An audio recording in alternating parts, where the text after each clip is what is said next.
Bonjour et bienvenue à vous dans la suite de nos entretiens. Cette fois-ci, c'est au tour des violences conjugales avec l'éducatrice Agapé Goma. Madame Agapé, bonjour. Bonjour Isis. Comment est-ce que vous allez? Je respire la prospérité. Alors, Madame Agapé, les injures, les agressions, le harcèlement sexuel constituent les violences conjugales dans un ménage. On en parle justement avec vous ce matin. Comment Je commencerai par vous poser cette question. Est-ce que vous subissez des violences conjugales? Permettez-moi de répondre à cette question à la fin. Mais avant, j'aimerais faire part au public qui nous suit, vous faire part d'une scène à laquelle j'ai personnellement assisté. Quand j'avais 13 ans, je vivais en face d'un couple qui se bagarrait tous les jours, du 1er janvier au 31 décembre. Et c'était entre 4 heures et 5 heures du matin. Ce couple avait 2 enfants, un qui avait 4 ans et un nourrisson de 9 mois. Et on entendait « Aïe, mamakou » et tout. On savait qu'il était déjà 4 heures ou 5 heures. C'était comme un réveil pour C'était un vous. réveil pour nous, comme on devait aller à l'école, et c'était ça. Et je me demandais pourquoi est-ce que ce couple se bagarrait alors que chez moi, il y avait une sorte de tranquillité. Madame Et, Agapé, oui. comment des personnes qui se sont aimées au départ de leur union peuvent en arriver là? Vous savez, au début, lorsque le Créateur a institué le mariage, c'était pour faire du huis clos familial un havre de paix. Mais nous en avons fait, regrettablement, un ring, un champ de bataille. Pourquoi? Déjà le rejet de Dieu.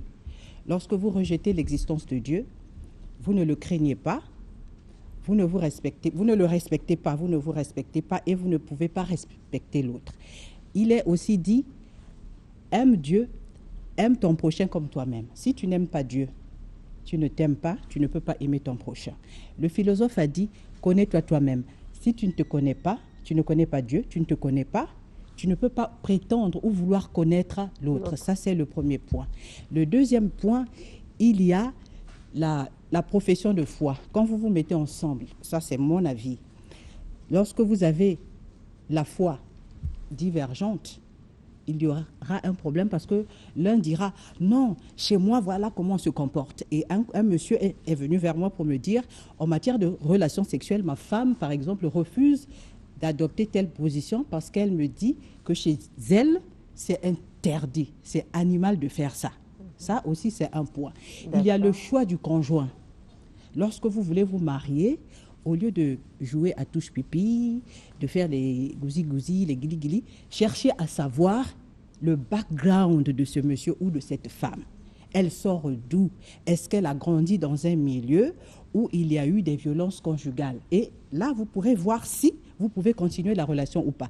Si le monsieur vous tape déjà 2 fois, faites attention parce qu'il n'y a pas 2 sans 3. Quand vous allez vous marier, cette personne finira par vous tabasser. Soyez-en sûrs. Il y a aussi le fait que nous laissons la belle famille, disons, nos parents s'immiscer dans notre couple, venir s'ingérer, dire n'importe quoi. Ils peuvent donner de mauvais conseils à leur fils ou à leur vice-versa, en fait. Voilà. Et dans un pays dont je préfère taire le nom, lorsque les filles ont leur première menstrue, on demande à un monsieur qu'on appelle Ian de venir nettoyer sexuellement la fille. Donc de venir coucher avec. Une fille comme ça, quand elle va grandir, aura un dégoût pour le mariage et surtout pour les rapports sexuels. Ça va être comme une corvée pour ce genre de fille. Lorsque son mari aura besoin d'elle, elle va toujours refuser. Et il y a des gens qui sont aussi des sadomasochistes. Pour eux, avoir une relation avec quelqu'un, il faut toujours se bagarrer. Pour eux, c'est une preuve d'amour. J'ai connu une maman comme ça qui m'a dit « Ah, moi, quand je grandissais, j'aimais aller à la plage avec mon petit ami. Quand il ne me tapait pas, je n'étais pas à l'aise. » Je me suis dit « Mais la maman, là, est-ce que ça va bien dans sa tête ?» Quand on ne la tapait pas, elle n'était pas à l'aise. Et il y a des femmes aussi qui ont... Leur bouche, là, c'est une mitraillette. Elles passent leur temps à rafaler des mots cyniques, obscènes contre l'homme. Mais l'homme, qu'est-ce qu'il va faire? Il va utiliser votre corps comme tam-tam parce qu'il ne va pas accepter que vous puissiez l'humilier comme ça. Donc, les raisons sont innombrables. Je préfère m'arrêter là. Je ne sais pas si vous avez... Madame Agapé, en peu de mots, hein, Oui. parlez-nous des conséquences qui peuvent découler de ces violences sur les conjoints et les enfants. Voilà, j'aimerais souligner quelque chose avant de répondre à cette question. Nous parlons ce matin des violences dans le couple, pas des violences faites aux femmes. Ça, c'est un autre débat. Oui, oui. Donc, dans les violences, ce genre de violence, il y a une femme sur 3 qui est victime de ça et un homme sur 20 victime de violences conjugales. Alors, quelles sont les conséquences? Il y a le dégoût pour le mariage. Les enfants vont être affectés émotionnellement. Ils n'auront pas envie de se marier. Et même s'ils se mariaient, ils vont reproduire la même chose. On dit que le bon sang ne ment jamais. C'est ce qu'ils vont reproduire. Et je vous ai parlé de cette femme au début qui se chamaillait sans cesse avec son mari. Après, nous avons découvert qu'elle a grandi dans un milieu où ses parents se chamaillaient tout le temps. Donc, sa mère insultait son père et le père battait sa mère. Aussi, j'aimerais dire qu'il y a plusieurs formes de violence conjugale. Lorsque nous voyons une personne avec une torche, une lampe de poche dans les yeux, on se dit il y a eu bagarre, mais il y a plus que ça. Il n'y a pas que les violences physiques, il y a les violences économiques ou financières. Il y a des hommes après qui ne veulent plus donner de l'argent à leurs femmes. Il y a des violences administratives, certains papiers sont saisis, on ne veut pas donner à son conjoint, à son partenaire certains documents administratifs. Il y a aussi des violences spirituelles. J'ai parlé de la foi. Ah non, chez moi, ne fais pas ça. Si tu veux que je puisse vivre avec toi, tu dois fléchir, faire ceci, faire ça.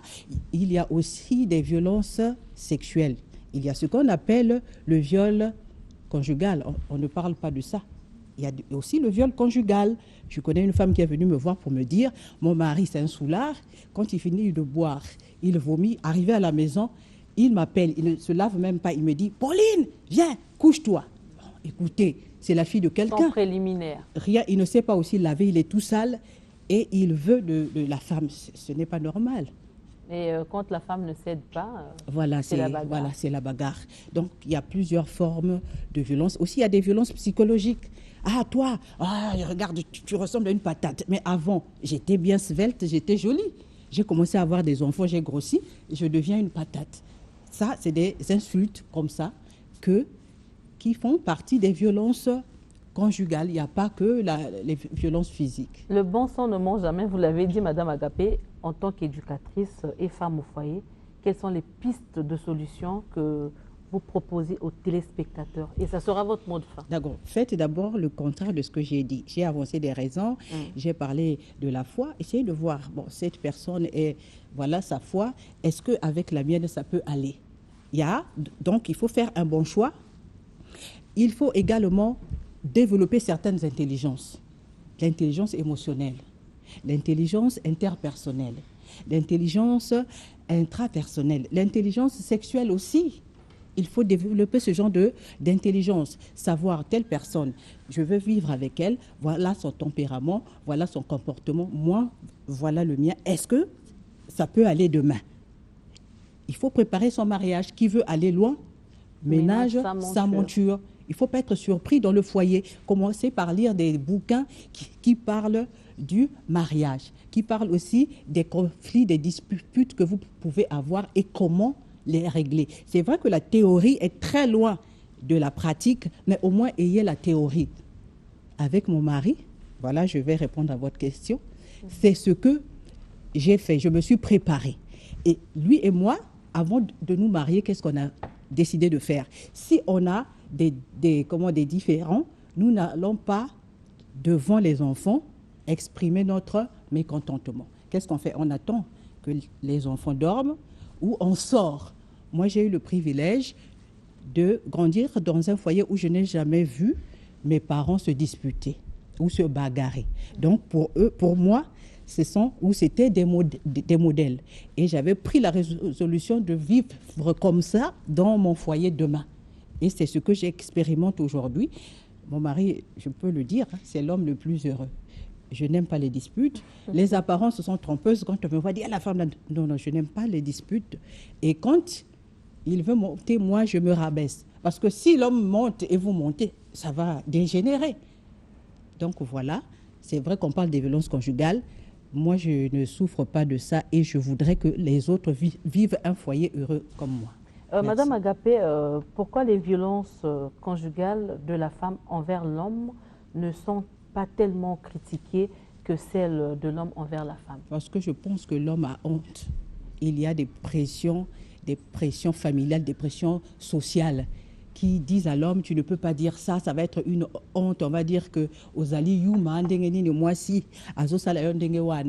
il faut te taire. Donc les hommes aussi sont victimes des violences conjugales comme la femme. Mais c'est vrai que chez la femme, c'est plus, parce que nous avons 700 millions de femmes dans le monde qui sont victimes de violences. Il y a une question d'un téléspectateur qui dit au temps de nos grands-parents, oui, ils ne tapaient pas leurs femmes. Et aujourd'hui, ce problème devient très récurrent. Est-ce que ce n'est pas un problème de l'évolution et du temps? Je ne sais pas s'ils ont bien vérifié parce qu'on a parlé de plusieurs formes de violence conjugale. Ce n'est pas quand on voit un œil au beurre noir qu'on se dit qu'il y a eu violence. On a parlé des violences verbales. Nos mères ont souffert des violences verbales et psychologiques. Nos mamans sont restées dans des foyers parce qu'on leur a dit il faut supporter, vous avez déjà eu des enfants, même si l'homme t'insulte, kanga motema. Rapprochez-vous de beaucoup de nos mamans, elles vont vous dire que c'est ça.